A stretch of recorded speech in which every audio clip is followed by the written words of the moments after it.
Mahkamah Kehormatan Dewan MKD DPR telah menggelar sidang putusan dugaan pelanggaran kode etik terhadap 5 anggota DPR RI yang dinonaktifkan imbas kericuan demo 17+8 Agustus lalu. Kelima teradu yakni Ahmad Saroni, Nafa Urbah, Eko Patrio, Adis Kadir hingga Uya Kuya dihadirkan. MKD memutuskan Ahmad Saroni, Nafa Urbah, dan Eko Patrio bersalah.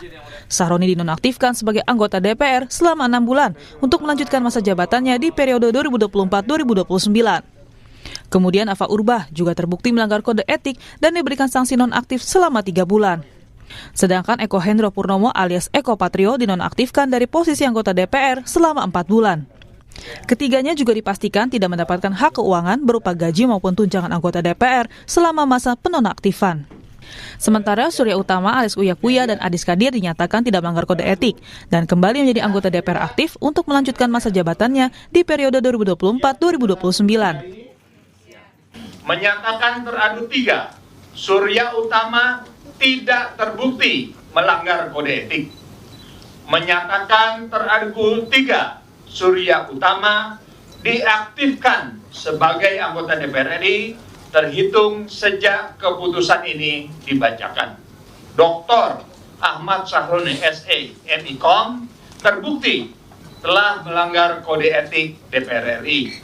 12. Menghukum teradu 5 Dr. Ahmad Saroni SE MIKOM nonaktif selama 6 bulan. Usai putusan MKD DPR, Eko Hendro Purnomo alias Eko Patrio tak menjawab satupun pertanyaan wartawan. Sementara Surya Utama alias Uya Kuya dan Ahmad Saroni mengaku menerima putusan MKD. Kita menghargai dan MKD menurut saya sangat profesional sekali, sangat objektif, dan apa yang diputuskan itu memang sesuai dengan bukti-bukti dan juga saksi ahli yang sudah memberikan keterangan ya, dan saksi-saksi lain ya. Ya pasti kita semua manusia pasti harus belajar lah. Berarti setelah ya. ini diserahkan pada Mahkamah Partai maksudnya? Iya, diserahkan pada Mahkamah Partai. Berarti setelah 6 bulan akan menjabat aktif lagi ya? Belum tahu, makanya tunggu aja. Pak, itu kan tadi kebanyakan itu dibilang itu video bohong, dan itu hoax, itu berarti akan ada melaporan ke polisi terkait video-video itu atau biasa aja? Oh yang tadi? Nah, tadi. Ntar aja deh, ya. Tapi menerima ya Pak semuanya, maksudnya? Iya kan udah keputusan yang diterima lah. Pengamat politik Ray Rangkuti menilai putusan yang dikeluarkan MKD DPR RI tidak akan membuat jera. Menurutnya, putusan ini hanya untuk meredam, tapi tidak dalam rangka untuk mengubah wajah DPR. Nah, yang kedua, apakah ini akan memberi efek jera? Jelas enggak. Jangankan setelah ada sanksi seperti ini, bahkan sebelum ada proses ya katakanlah misalnya peradilan etik di di Majelis Kehormatan DPR ini, situasi DPR-nya menurut saya kurang lebih mulai sama lagi ya, sudah seperti kembali ke setelan awal gitu lah ya. Jadi nggak akan ada efeknya sebetulnya gitu. Jadi ini semacam upaya untuk meredam saja lah sebetulnya, tapi tidak dalam kerangka mengubah wajah DPR secara menyeluruh. Sebelumnya, respon Adis Kadir, Nafa Urbah, dan Ahmad Saroni mengenai pemberitaan kenaikan gaji dan tunjangan DPR RI dinilai memancing kemarahan publik. Di sisi lain, aksi Uya Kuya dan Eko Patrio yang berjoget saat sidang tahunan MPR RI pada 15 Agustus 2025 juga dinilai tidak peka terhadap kondisi perekonomian masyarakat yang sedang sulit. Tim Liputan, Kompas TV. Saudara, Mahkamah Kehormatan Dewan atau MKD DPR RI memutuskan Ahmad Saroni, Nafa Urbah, dan Eko Patrio bersalah dalam dugaan pelanggaran etik. Saroni dinonaktifkan selama 6 bulan, dari anggota DPR Nafa Urbah selama 3 bulan dan Eko Patrio selama 4 bulan. Sementara Uya Kuya dan Adis Kadir dinyatakan tidak terbukti melanggar kode etik. Lantas apakah putusan ini sudah sesuai dan mampu memberikan efek jera terhadap anggota Dewan yang melanggar kode etik? Akan kita bahas bersama dengan sejumlah narasumber melalui sambungan daring. Sudah bergabung bersama kami ahli hukum tata negara dari Universitas Andalas, Bung Ferry Amsari, dan juga ada anggota Majelis Pertimbangan Partai Amanat Nasional, Toto Daryanto. Selamat pagi Bapak-Bapak, Assalamualaikum, selamat pagi dan apa kabar? Selamat pagi. Kabar baik, selamat pagi. Iya, saya mau ke Pak Toto dulu. Pak Toto, Partai Amanat Nasional, kader Anda Eko Patrio ini diputuskan bersalah melanggar kode etik dan dinonaktifkan selama 4 bulan begitu ya. Nah, kalau dari Partai Amanat Nasional sendiri, apakah langkah yang dilakukan atau pemutusan yang dilakukan untuk menonaktifkan Eko Patrio selama 4 bulan ini sudah tepat atau nanti akan ada langkah dari Partai Amanat Nasional terkait hal ini? Jadi begini ya Mbak, kita sama-sama sudah menyaksikan bagaimana proses persidangan di MKD dan semua pihak yang terkait sudah diundang, didengarkan, lalu pertimbangan-pertimbangan etik, pertimbangan hukum semua sudah disampaikan dan hasilnya kita semua sudah tahu. Sehingga tentu hasil yang diputuskan MKD ini ada pihak yang merasa cukup puas, ada pihak yang tidak puas, itu saya kira sesuatu yang wajar. Tapi bahwa di DPR itu ada keinginan, ya, ada keinginan untuk menegakkan etika di seluruh anggota DPR dan itu dijalankan sesuai dengan hukum beracara yang ada di DPR itu sudah dilaksanakan dan kita sudah bisa melihat bersama-sama. Nah, sehingga hasil itulah yang nanti oleh partai-partai politik, setiap partai politik tentu akan menjadi pertimbangan. Ya, apa kira-kira yang akan diputuskan oleh Mahkamah Partai sesuai dengan Undang-Undang Partai Politik, Undang-Undang Nomor 2 Tahun 2011, itu punya kewenangan dalam hal terjadi anggaran etika dan juga hukum, ya, itu untuk jabatan dalam lingkup partai. Nah, jadi hasil ini akan menjadi pertimbangan dari Mahkamah Partai, tapi kami sendiri belum memutuskan kapan itu akan dilaksanakan. Ya, kita akan kaji dulu hasilnya dari MKD ini. Dan kalau kami dari pihak sebagai anggota DPR, saya sebagai anggota DPR tentu harus menghargai setiap proses yang terjadi di DPR. Dan ya sejauh ini kita bisa menerima karena semua sudah disampaikan secara terbuka dengan pertimbangan-pertimbangan yang seksama gitu. Jadi seperti itu sikapnya Mbak.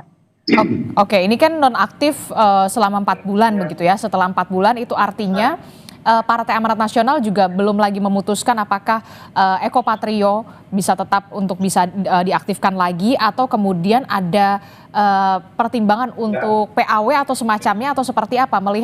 Kita lihat kemarin sudah ada penonaktifan selama 4 bulan. Pak Toto.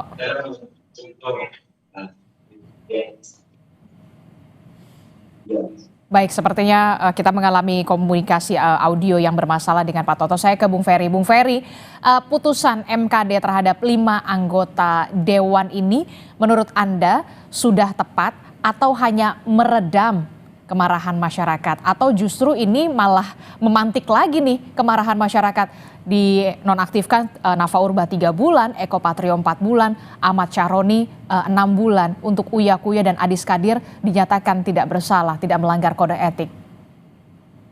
Ya, sedari awal perkara ini memang sudah terlihat motifnya hanya untuk meredam kemarahan publik. Secara strategi politik tentu semua orang mengatakan ini strategi yang pintar, baik begitu ya. Tapi kalau untuk merespon, menampung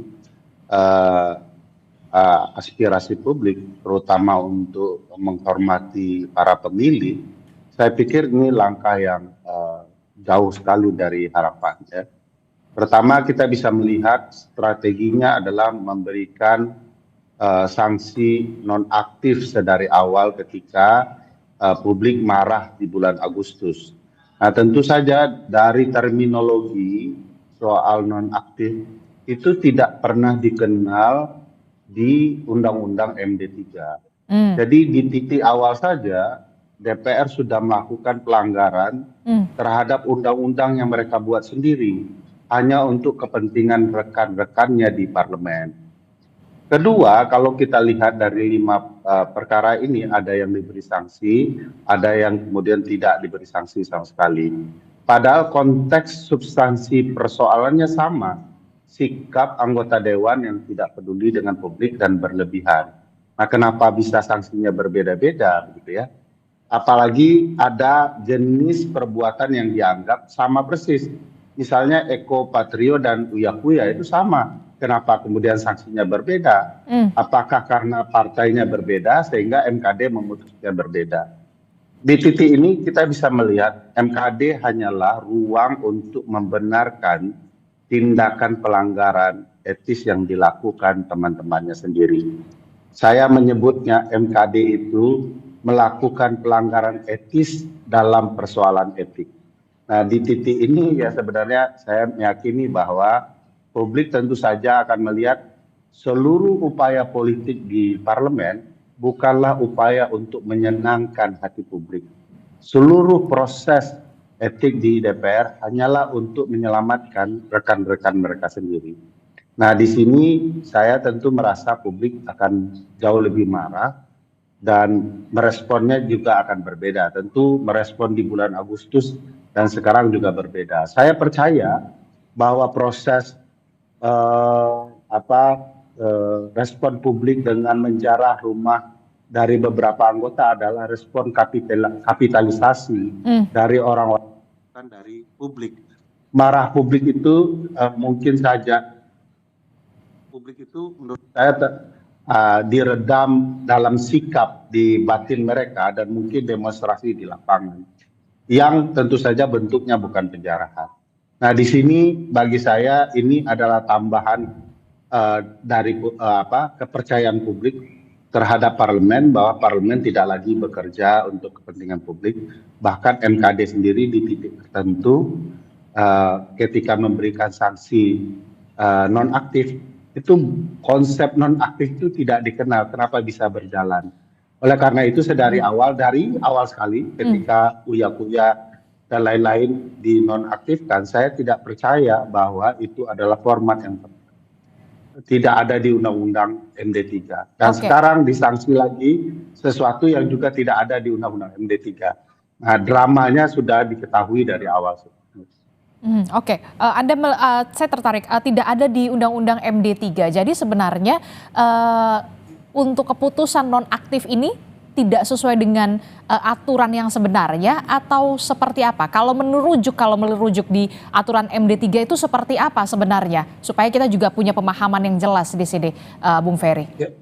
Di Undang-Undang MD3 terminologi nonaktif itu hanya terjadi kalau anggota MKD mau diberikan sanksi etik. Tidak mungkin mereka aktif karena mereka bisa mempengaruhi lawan-lawannya termasuk MKD. Oleh karena itu, kalau anggota MKD bermasalah etik, dia dinonaktifkan dulu.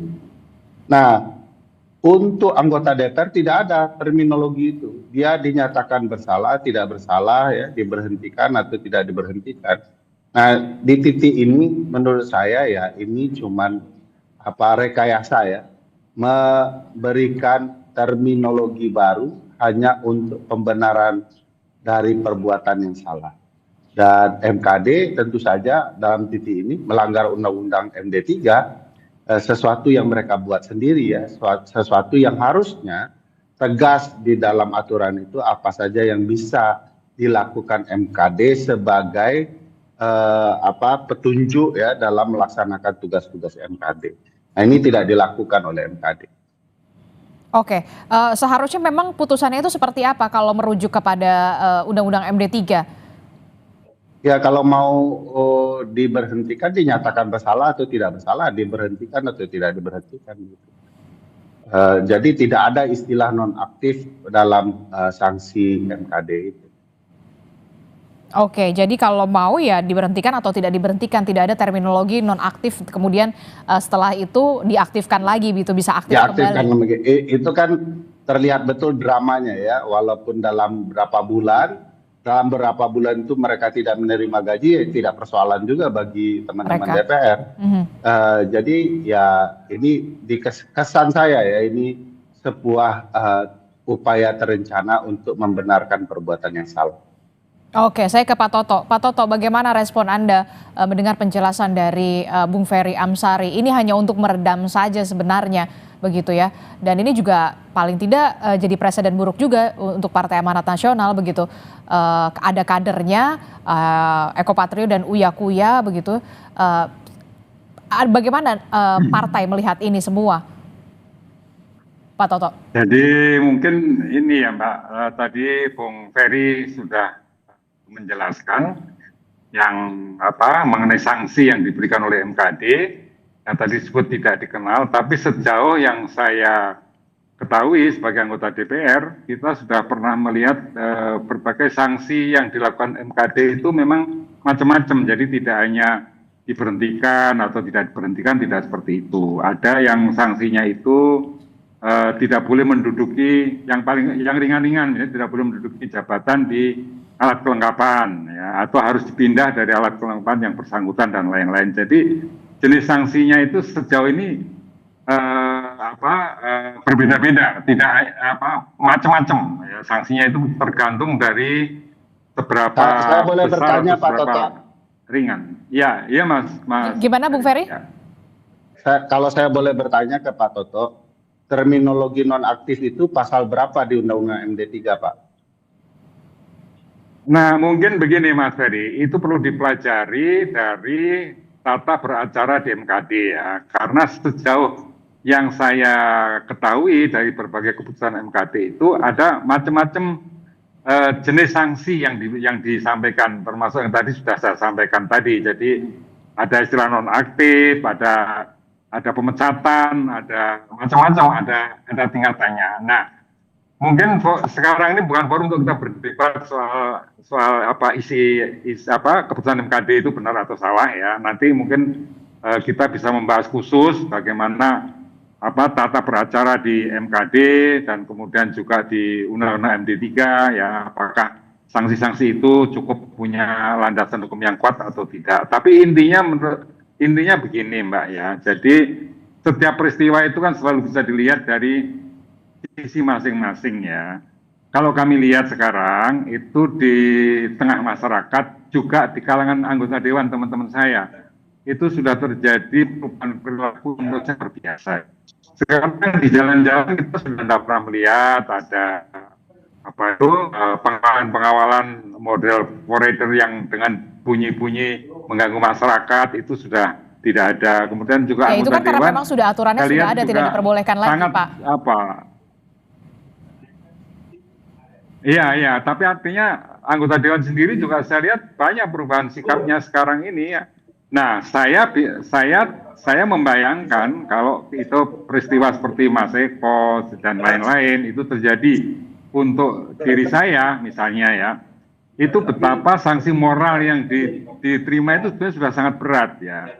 Mungkin ketemu dengan konstituen di dapil sudah merasa tidak enak, malu, datang di DPR tidak enak, di depan umum tidak enak, dan sebagainya. Itu juga sanksi yang menurut saya cukup berat bagi mereka. Apa tidak sebaiknya mundur saja kalau misalkan memang sudah mencederai hati konstituen mereka yang memilih mereka? Bukankah itu lebih terhormat? Kalau itu kan tergantung dari masing-masing ya Mbak. Intinya kita harus menghormati putusan MKD, apa yang diputuskan, dan nanti partai tentu akan menjadi pertimbangan keputusan itu bagaimana nanti posisi di partai gitu. Oke. Jadi gitu Mbak. Oke, Bung Ferry, respon Anda? Ya, Mbak, bagaimana kita bisa menghormati putusan MKD kalau MKD tidak menghormati putusan ketentuan undang-undang dan perasaan masyarakat? Di titik itu kita tidak bisa dibawa berkompromi ya kepada sesuatu yang jelas-jelas secara terbuka melanggar hukum dan kemudian dimanipulasi seolah-olah ini benar gitu ya. Nah, sekali lagi upaya dan sikap untuk meredam perspektif publik terhadap tingkah laku anggota dewan ini yang menurut saya tidak benar ya. Jadi ini mereka sudah menderita, mereka sudah mendapatkan sanksi moral. Ya, padahal yang harus ditegakkan MKD adalah unsur etika dan hukumnya. Tidak semua pelanggaran etik melanggar hukum. Jadi di luar hukum saja bisa saja terjadi pelanggaran etik. Tetapi kalau melanggar hukum sudah pasti melanggar etik. Ya. Nah, di titik ini bahkan MKD sendiri ketika tidak berpatokan kepada Undang-Undang MD3, malah kemudian membangun rekayasa baru di dalam peraturan DPR berupa tata tertib, kalau memang itu berseberangan dengan Undang-Undang MD3, tentu itu juga sebuah perbuatan yang melanggar etik, mengabaikan undang-undang yang mereka buat sendiri.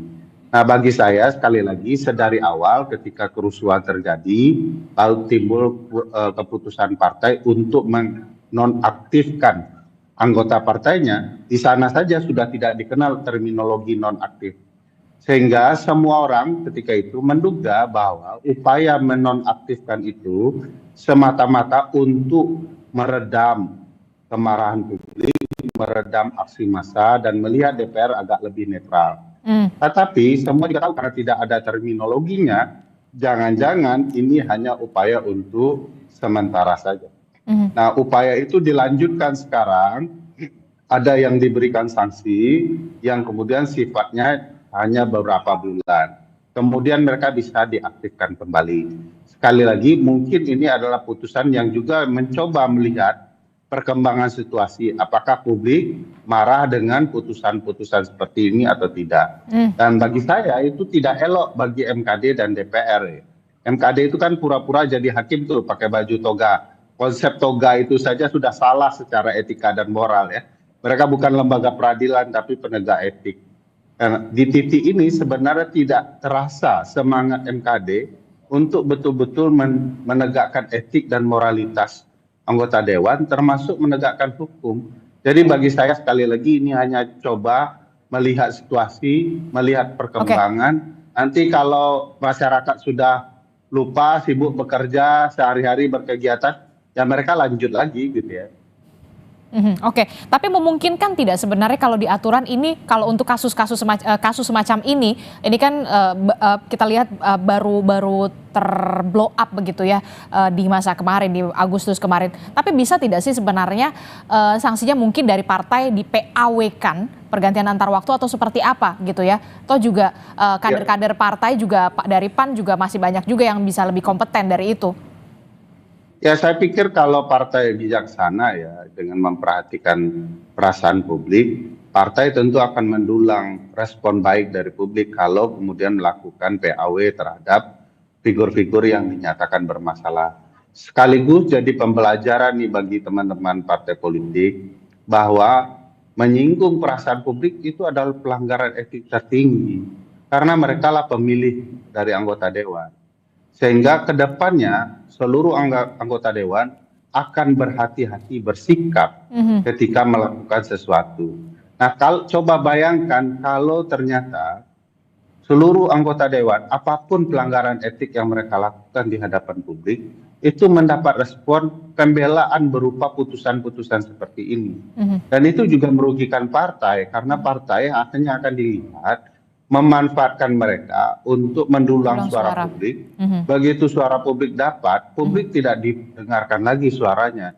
Di titik ini menurut saya yang harusnya dipikirkan oleh partai, apakah perlu ada sanksi lain dari MKD yang berasal dari partai sendiri yang memperlihatkan partai merespon suara publik. Berarti memungkinkan untuk sebenarnya aturan untuk di PAW kalau menurut Anda, Bung Ferry? Ya, partai kan punya mekanisme sendiri ya untuk pergantian antar waktu. Nah, istilah pergantian antar waktu itu sebenarnya yang mestinya diterapkan di MKD maupun di partai. Dan bagi saya penonaktifan apalagi pakai antar waktu dan segala macam istilah baru itu tidak dikenal terminologinya di undang-undang. Oleh karena itu partai boleh membenarkan agar kemudian kealpaan MKD itu bisa dibenahi oleh partai. Nah, oke, gimana Pak Toto dari partai sendiri? Perlu ketegasan juga karena ini urusannya juga soal partai begitu ya. Jangan sampai kemudian menimbulkan degradasi kepercayaan masyarakat khususnya bagi partai Anda. Ini ada dua, Eko Patrio dan Uya Kuya. Ya, Mbak.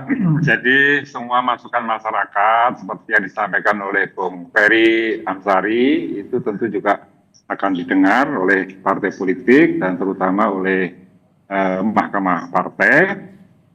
Tapi kalau dari posisi saya bukan dalam kapasitas saya untuk menyampaikan pendapat partai, karena nanti kan tentu Mahkamah Partai punya prosedur sendiri untuk menyelesaikan masalah ini. Tapi intinya yang ingin saya sampaikan bahwa sebagai anggota DPR, seluruh teman-teman saya tentu dengan peristiwa yang sudah terjadi yang baru lalu itu akan menjadi pembelajaran yang sangat baik. Jadi kita harus peka terhadap setiap persoalan masyarakat, kita harus mempertimbangkan perilaku apapun yang kita lakukan. Dan intinya semua itu adalah jangan sampai kita mencederai hati masyarakat ya. Jadi semua partai politik dan semua teman-teman di DPR saya kira mesti berpikir seperti itu, dan mudah-mudahan perubahan-perubahan akan semakin signifikan dan semakin substantif sehingga fungsi DPR sebagai wakil rakyat itu betul-betul akan bisa dijalankan dengan sebaik-baiknya. Oke, memang sudah Terima kasih Mas Ferry Amsari dan terima kasih Kompas TV telah mengundang kita dan mendengarkan suara kita dari DPR ini. Oke, memang sudah seharusnya wakil rakyat itu mewakili rakyat karena Vox Populi Vox Dei. Terima kasih Pak Toto telah bergabung bersama kami, Bung Ferry Amsari telah bergabung bersama kami. Sehat selalu Bapak-bapak. Assalamualaikum, selamat pagi. Ya.